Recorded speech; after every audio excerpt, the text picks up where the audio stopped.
दोस्तों, आप सबका डेफिनेटली पॉजिटिव के यूट्यूब चैनल पे स्वागत है।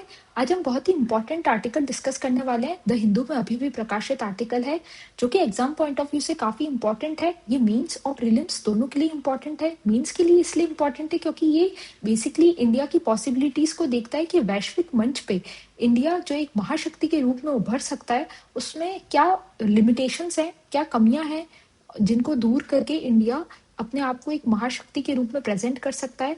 तो हम इन सारी चीज़ों को वन बाय वन करके डिस्कस करेंगे। और प्रीलिम्स के लिए इसलिए इम्पोर्टेंट है क्योंकि इसमें बहुत सारे इंडेक्सेस को डिस्कस करेंगे, जैसे HDI और ग्लोबल इनोवेशन इंडेक्स। तो उन सब में इंडिया की क्या रैंकिंग है और किस प्रकार से इंडिया उनको इम्प्रूव करके खुद को एक ग्लोबली अच्छे से प्रेजेंट कर सकता है। तो लेट्स गेट स्टार्टेड।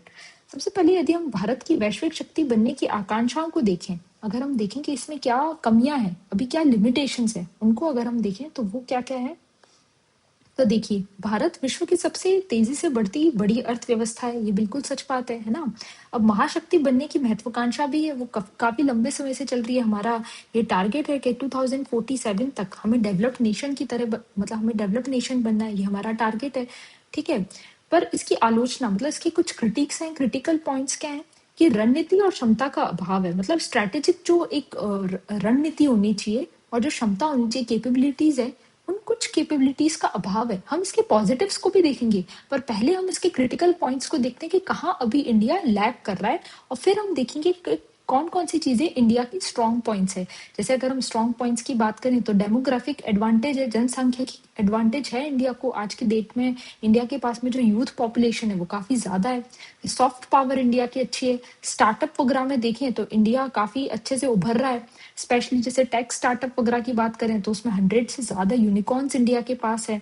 ठीक है, और अगर हम स्टार्टअप की बात करें तो 2015 में इंडिया के अराउंड 150 तक स्टार्टअप्स थे और आज की डेट में 1 लाख से अधिक स्टार्टअप है। तो इंडिया कंटिन्यूसली प्रोग्रेस कर रहा है। तो ये तो इसके पॉजिटिव्स हो गए। अब इसके हम क्रिटिकल पॉइंट्स हैं जहाँ पे इंडिया लैग कर रहा है, वो भी देखते हैं। ठीक है, अब चीन और अमेरिका की तुलना में जो इंडिया है उसमें उसकी कुछ स्ट्रैटेजिक और कुछ लिमिटेशंस है, वो चीजें देखते हैं। आकांक्षा बनाम क्षमता का अंतर। ठीक है, हमारी आकांक्षा तो है कि हम डेवलप नेशन बनना चाहते हैं जल्द से जल्द, पर हमारी क्षमताओं में कुछ कमी है, क्षमताओं में कुछ अंतर है। जैसे रक्षा व्यय की बात करें, जो डिफेंस बजट है वो यूएस का, अगर हम मतलब हम इंडिया का देखें तो $86 है। US $86 billion. ठीक है, $86 बिलियन है इंडिया का।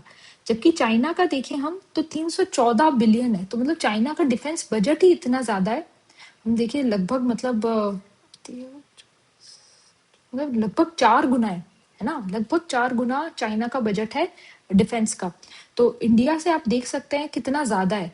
तो ये हम कह सकते हैं, हम चाहते तो हम चाइना से compete करते हैं, पर इस क्षेत्र में हम थोड़ा लैग कर रहे हैं। फिर हथियार आयात पर भी हमारी निर्भरता काफी ज्यादा है। हम जो इंपोर्ट है वो बहुत ज्यादा करते हैं। अभी थोड़ा कम हुआ है हमारा इंपोर्ट, पर फिर भी कंपैरेटिवली जो हथियार है उनका आयात हम काफी ज्यादा करते हैं।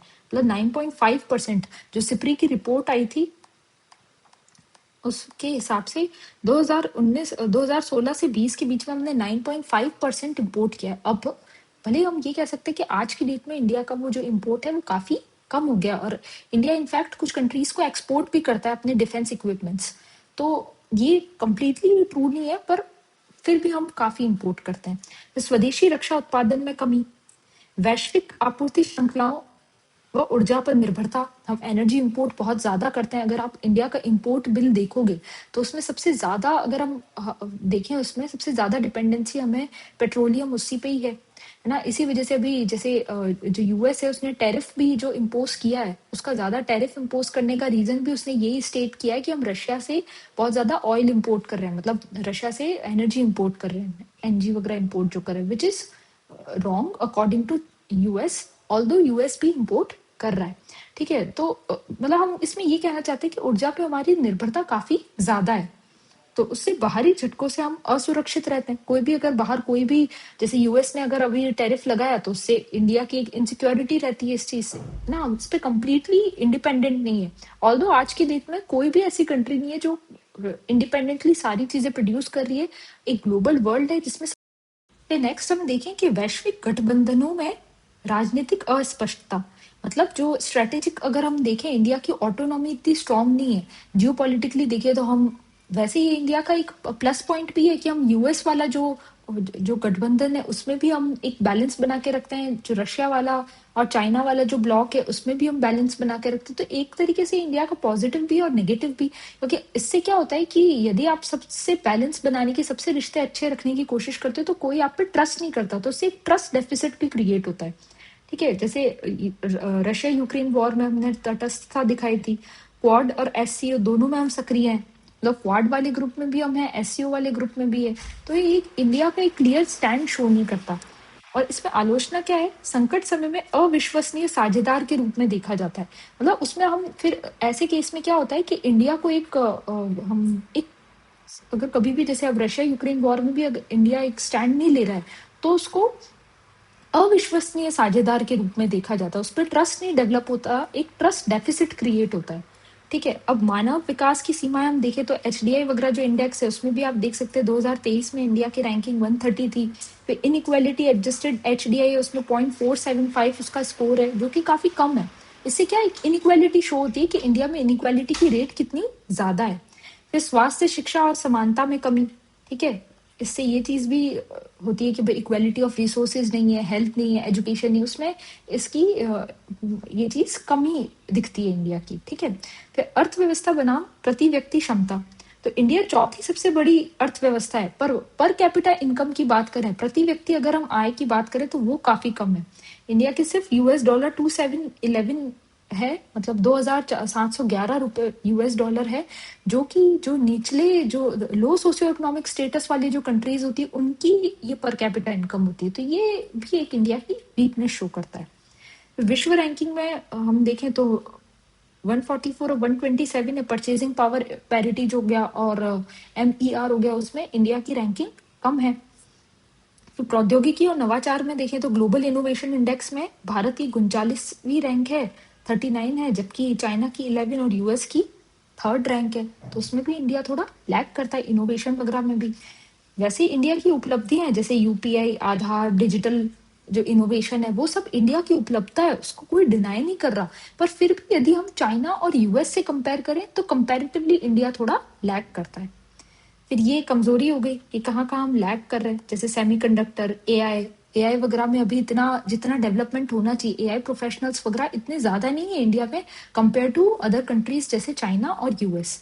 ठीक है, जैसे हमारा हम अगर बेसिक अभी हम सिलेबस वगैरह की बात करें, चाइना में क्या हो रहा है, अभी फिफ्थ सिक्स स्टैंडर्ड के जो बच्चे हैं उनको ही अभी एआई वगैरह से इंट्रोड्यूस किया जा रहा है, जबकि इंडिया में इसमें भी इनइक्वालिटी है। अगर आप गवर्नमेंट स्कूल्स की बात करें तो वहां तक एआई पहुंचने में काफी समय लगेगा। यदि गवर्नमेंट इसमें स्ट्रांगली इस चीज पे ध्यान नहीं देती है तो एजुकेशन में एआई और जो इससे रिलेटेड जो चीजें हैं उनका पेनिट्रेशन होना बहुत डिफिकल्ट है। तो इस चीज में इंडिया काफी लैग करता है ना। फिर वर्ल्ड प्रेस फ्रीडम इंडेक्स में भी इंडिया की कमी है, मतलब 159, मतलब बहुत ही पुअरली परफॉर्म किया वर्ल्ड प्रेस फ्रीडम इंडेक्स में भी। फिर क्षेत्रीय असमानताएं भी देखें तो गोवा का एचडीएम देखें तो 0.75 है, जबकि यूपी का 0.601 है। तो क्षेत्रीय असमानताएं भी इसमें रहती है। ठीक है, फिर सामाजिक आधार, अब इसमें हम पॉजिटिव्स की बात करते हैं कि पॉजिटिव्स क्या क्या है। तो जनसंख्या की लाभ जो मैंने आपको बताया, जीडीपी काफी तेजी से कंटिन्यूसली उसकी वृद्धि दर काफी ज्यादा है, 6 से 7% है प्रति वर्ष। 2030 तक तीसरी सबसे बड़ी अर्थव्यवस्था बनने वाली है इंडिया, है ना। अभी क्रॉस कर लेगा, मतलब जर्मनी को भी ये पीछे कर देगा इंडिया। वैसे तो अभी आ रही है न्यूज रिपोर्ट्स वगैरह कि जर्मनी को ऑलरेडी इंडिया पीछे कर चुका है, और अब मतलब जो जापान है उसको भी कर देगा। तो ये इंडिया का डेमोग्राफिक एडवांटेज काफी ज्यादा है। मीडियन एज 28.2, तो युवा शक्ति जो है वो है इंडिया के पास। भू राजनीतिक महत्व भी देखें तो एशिया का अगर हम देखें तो जियोपॉलिटिकली जो इंडिया की जो लोकेशन है वो भी काफी, मतलब इंडियन ओशन में सबसे बीच में इंडिया की लोकेशन है। ठीक है, तो हिंद महासागर पर उसका नियंत्रण है, इंडियन ओशन पे नियंत्रण है। क्वाड, एससीओ, ब्रिक्स, जैसे ये मैंने आपको बताया, ये उसके पॉजिटिव भी हैं, इसमें सक्रिय रहता है इंडिया। ठीक है, और दक्षिण एशिया का डी फैक्टो उसको नेता कहा जा सकता है इंडिया को। ठीक है, साउथ एशिया में इंडिया की इतनी मतलब स्ट्रेंथ है कि उसको दक्षिण एशिया का डी फैक्टो नेता कहा जा सकता है। South Asian free trade agreement में इंडिया है। नेपाल में अभी जैसे जो प्रॉब्लम और जैसे हम प्रौद्योगिकी व रक्षा क्षमता की बात करें तो डिजिटल अर्थव्यवस्था में अग्रणी है, जो मैंने आपको बताया यूपीआई वगैरह के अंदर अभी 100 से ज्यादा टेक स्टार्टअप वगैरह में है। और दूसरे जो स्टार्टअप्स हैं उसमें अगर आप जैसे ग्राफ भी देखें तो 2016 के टाइम पे जब हमारा स्टार्टअप इंडिया प्रोग्राम नहीं आया था उस टाइम पे अराउंड सिर्फ 150 स्टार्टअप्स थे, नॉट मोर देन दैट, बहुत कम स्टार्टअप्स थे। और आज की डेट में तो मतलब हमने मतलब एक्सपोनेंशियल प्रोग्रेस की है, मोर देन 1 लाख स्टार्टअप्स हैं और वो कंटिन्यूसली ग्रो हो रहे हैं। तो इंडिया ने प्रोग्रेस भी काफ़ी की है, डिजिटलाइजेशन हुआ है, डिजिटल प्रोग्रेस की है, तो ये सब इंडिया के प्रोग्रेस हो गए। अंतरिक्ष शक्ति में देखें तो चंद्रयान 3, मंगलयान, ये सब इंडिया की प्रोग्रेस है। ठीक है, स्वदेशी रक्षा के क्षेत्र में स्वदेशी प्रयास में तेजस, INS अरिहंत, ये डिफेंस रिलेटेड जो इंडिया के प्रोजेक्ट्स हैं उसमें इंडिया ने अच्छा काम किया है। दूसरी सबसे बड़ी सक्रिय सेना है इंडिया के पास में, है ना। चाइना के बाद में अगर इंडिया की बात करें तो उसके पास दूसरी सबसे बड़ी सक्रिय सेना है। फिर रणनीतिक स्वायत्ता, ऑटोनॉमी पे हमेशा हम अपनी ऑटोनॉमी को ज्यादा प्रायोरिटाइज करते हैं। सॉफ्ट पावर है इंडिया, यूएस, रूस, चीन, सबके साथ में हम एक संतुलन बनाए रखने की कोशिश करते हैं, एक बैलेंस बनाए रखते हैं। ठीक है, और गुट निरपेक्ष आंदोलन की विरासत, मतलब गुट निरपेक्ष जो आंदोलन जो जवाहरलाल नेहरू जी ने स्टार्ट किया था उसको अभी भी हम कंटिन्यू किए हुए हैं, अभी भी हम इंडिया का एक तटस्थ है उस चीज पे। ठीक है, और मल्टीपोलर वर्ल्ड को इंडिया एडवोकेट करता है। फिर 3 करोड़ प्लस जो प्रवासी भारतीय हैं, तो ये हम कह सकते हैं इंडिया का जो हम कहें काफी इंडियंस जो हैं वो अलग अलग देशों में हैं, तो ये इंडिया की सॉफ्ट पावर को शो करता है। ठीक है, विशेषकर विकसित देशों में। फिर बॉलीवुड, योग, जलवायु नेतृत्व, तो सब जगह इंडिया अपना नेतृत्व कर रहा है। तो अब आगे की राह क्या है, मतलब वे फॉरवर्ड क्या होना चाहिए वो हम देखें तो हमारा होना चाहिए कि घरेलू आधार हमें मजबूत करना है। जैसे मैंने अभी 2 दिन पहले जो जीएसटी वाला आर्टिकल डिस्कस किया था कि जीएसटी में जैसे इंडिया ने रिफॉर्म्स लाए, तो हमें जो घरेलू लेबर रिफॉर्म्स इंडिया लाए, कैपिटल रिफॉर्म्स लाए, है ना, और लैंड रिलेटेड रिफॉर्म्स लाए, तो ये जो रिफॉर्म्स ये टाइम टू टाइम जब होते रहते हैं, लॉज में रैशनलाइजेशन आता रहता है, तो जब डोमेस्टिक लेवल पे हम प्रोग्रेस करेंगे तो ओवरऑल जियो पॉलिटिकली भी इंडिया प्रोग्रेस करेगा। ठीक है, स्वास्थ्य, शिक्षा, स्किलिंग, अवसंरचना, ये सारी चीजें इंप्रूव होना जरूरी है। इंफ्रास्ट्रक्चर हो गया, अवसंरचना, स्किलिंग हो गया, स्वास्थ्य, एजुकेशन, हेल्थ, इन सारी चीजों पे इंडिया को काम करने की जरूरत है। वसुदेव कुटुंबकम की भावना होना भी जरूरी है, क्योंकि इंडिया का यही एक स्ट्रॉन्ग पॉइंट है, ये इंडिया की हम कह सकते हैं सॉफ्ट पावर है और इंडिया का स्ट्रॉन्ग पॉइंट है। फिर दृष्टि का स्पष्ट संप्रेषण, मतलब इंडिया खुद को एक एज अ मॉडल प्रस्तुत कर सकता है कि हम मतलब लार्जेस्ट लिविंग डेमोक्रेसी है इंडिया के पास में, विविधता है, विकास और समावेशन, मतलब डेवलपमेंट प्लस इंक्लूजन, ये सारी चीजें इंडिया के पास में, ये इंडिया की पावर्स है, सॉफ्ट पावर है। ठीक है, और संतुलित साझेदारी, सॉफ्ट पावर और टेक नेतृत्व, है ना, एआई एथिक्स, ये सब इंडिया मतलब इसका नेतृत्व कर सकता है। एआई एथिक्स, एथिकल एआई का यूज करना, उस चीज को इंडिया प्रमोट कर सकता है। डिजिटल पब्लिक गुड्स को, डेटा गवर्नेंस, तो डेटा गवर्नेंस को लेके भी इंडिया लॉ ला चुका है, एक्ट ला चुका है ना, digital personal data protection act ला चुका है। एआई एथिक्स की इंडिया बात कर रहा है ग्लोबल स्टेज पे, क्लाइमेट से रिलेटेड रिफॉर्म्स की बात कर रहा है, तो ये सब इंडिया की पावर्स है। ये इस चीज को हमें और इस चीज पे हमें बल देना चाहिए। ठीक है, तो यही है, मतलब ये भारत की अगर हम यात्रा की बात करें, ये काफी अच्छी लाइन है कि अकाल से खाद्य सुरक्षा तक की यात्रा हमने तय की है, गुट निरपेक्षता से महाशक्तियों के संतुलन तक। कहाँ पहले इंडिया एक गुट निरपेक्ष देश था, गुट निरपेक्षता को इंडिया इस पे बल दिया करता था, और अभी वो जितनी भी महाशक्तियां उन सबके साथ में, और इंडिया खुद इनफैक्ट महाशक्ति बनने जा रहा है, तो उन सबके साथ में एक बैलेंस रिलेशन बना के चलता है, औद्योगिकी पिछड़ेपन से डिजिटल नवाचार तक। तो ये भी है इंडिया की पॉजिटिव्स, और ये हमारी इंडिया की यात्रा है, जिसे आप अपने जो इनफैक्ट आप आपका जो ऐसे वगैरह भी रहता है तो उसमें भी आप इसे कोट कर सकते हैं काफी अच्छी लाइन में। ठीक है, तो यही था ये आर्टिकल। आई होप सो आपको अच्छे से ये क्लियर हो गया होगा। ये मेंस और प्रीलिम्स दोनों के लिए काफी इंपॉर्टेंट है। तो इसी के साथ हम अपने इस लेक्चर को कंप्लीट करते हैं, and we will meet in the next lecture. Thank you, subscribe to definitely positive.